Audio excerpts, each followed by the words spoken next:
folks. Welcome to Saving Miller. So, one of the things that is really important about having your own little farm and homestead is finding the time to enjoy it. And it can be quite difficult. And this week, unfortunately, I've not been very good at it. I've been extremely busy with other things and have not spent enough time out here. So, tonight I'm out here partially because I have the cows on the clover here on the other side of the chicken fence here. Uh, you can see over there's a cow happily eating the clover and the alfalfa there. So this is my way of managing them. I basically keep an eye on them and kick them out, after a bit so they don't eat too much of it. But this is nice mature clover. It's not too green, so it should be fine for them. But I do monitor it.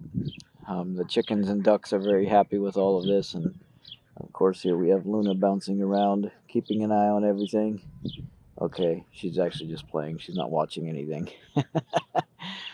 So today we sold one of our ducks, and I wanted to talk about that a little bit. So we've had 2 drakes, and we've had 8 ducks.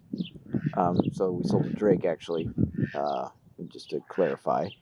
We have 2 roosters as well, and we've got 6, well, right now we have 6 of the cream leg bar hens out here and 3 of the white breasts, American breasts. And it's always a struggle, of course, to manage ratios, and it's really important. And definitely both the ducks and the chickens have been a little stressed out. The ducks have some bloody heads, and the chickens have missing feathers on their backs.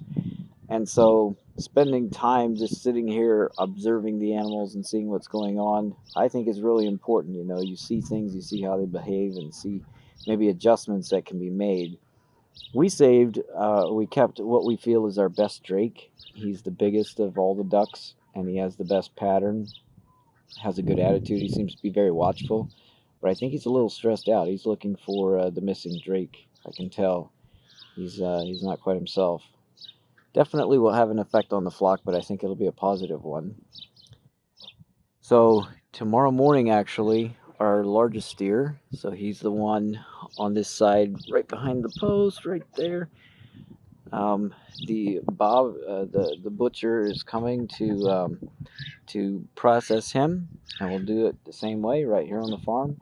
And this time, hopefully, we'll be able to get maybe a more complete, a more instructive video about the whole process of how a cow is dressed out, on pasture. So people always ask, is it hard? Well, not. I don't find it very hard. I put a lot of care into him. He was sick just about a year ago, and he fully recovered. We worked really hard to get him back, and it definitely set him back as far as weight gain and things like that.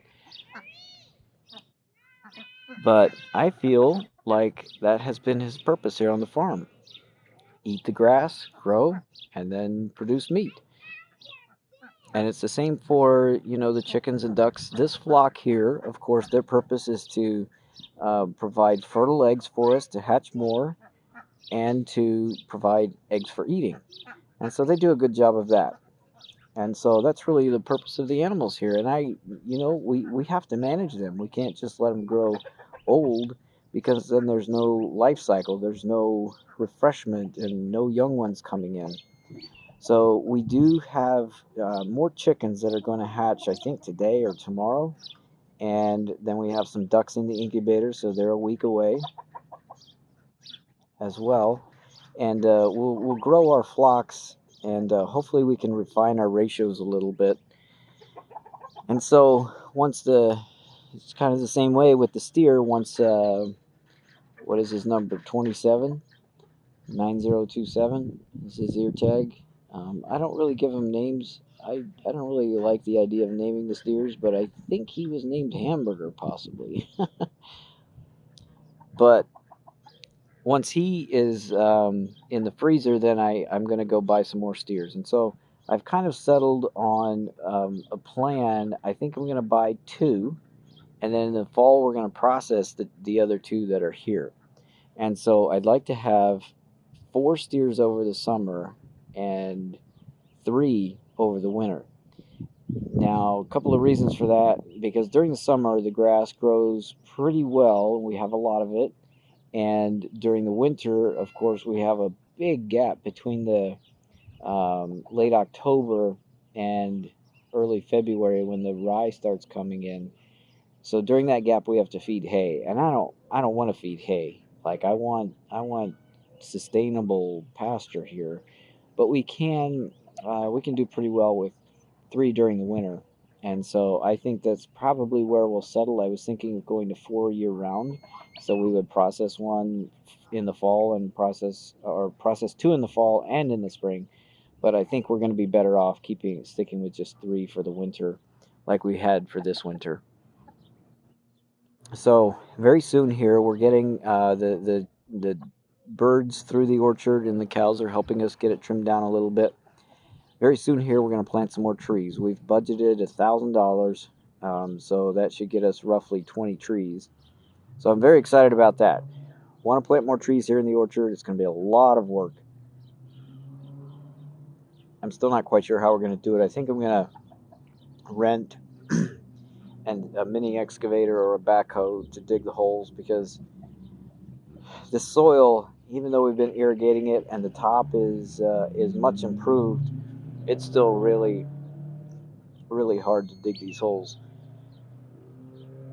Now I also still need to fix this chicken coop. You can probably see the side there is the 2x4 that broke.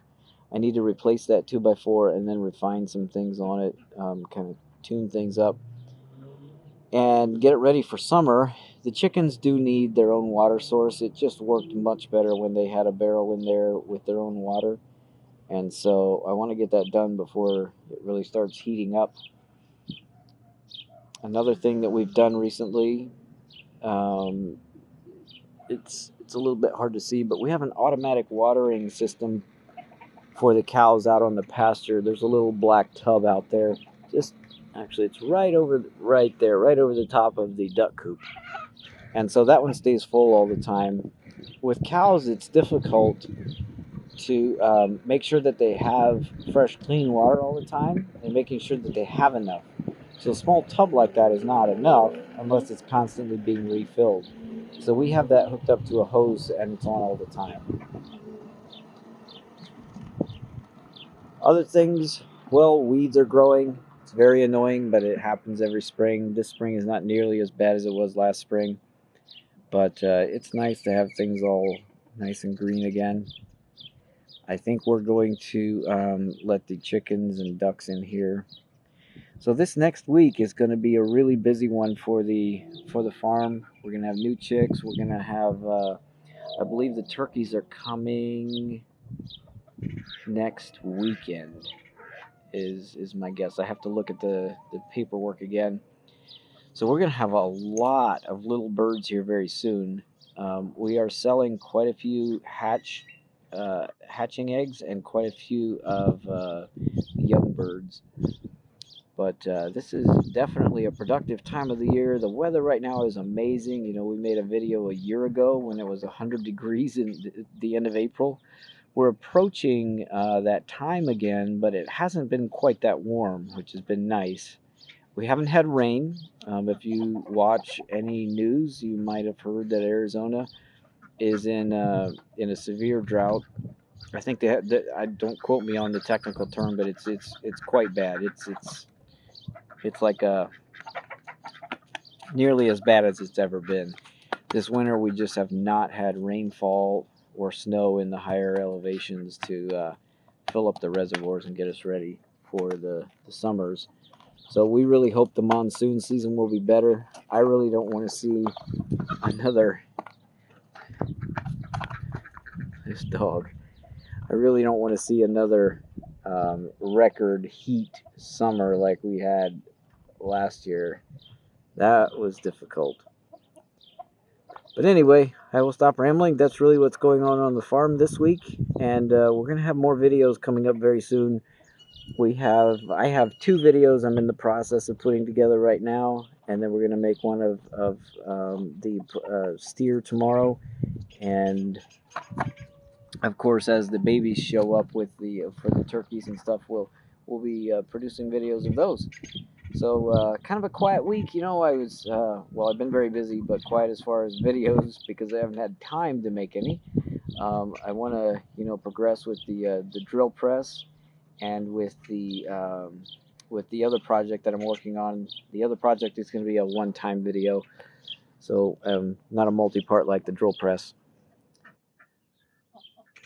So hopefully for the rest of you, spring is going well. We are sort of coming into the fruiting season, and so there's still a few of the fruit trees that are blooming. The plum trees that you see over here actually have not bloomed yet. They're leafing out. They've not started to grow, but the other trees that we have, and we expect to get a decent amount of fruit. The pomegranates are looking really good. We've got some apples that have some fruit set. I don't think the pear set any fruit, but the citrus trees all are setting nicely, except for the small grapefruit. So we're going to have some fruit this year, and I expect next year will be much better. Anyway, I hope everyone has a good week, and we will have a lot more videos coming up soon. Sidney Miller out.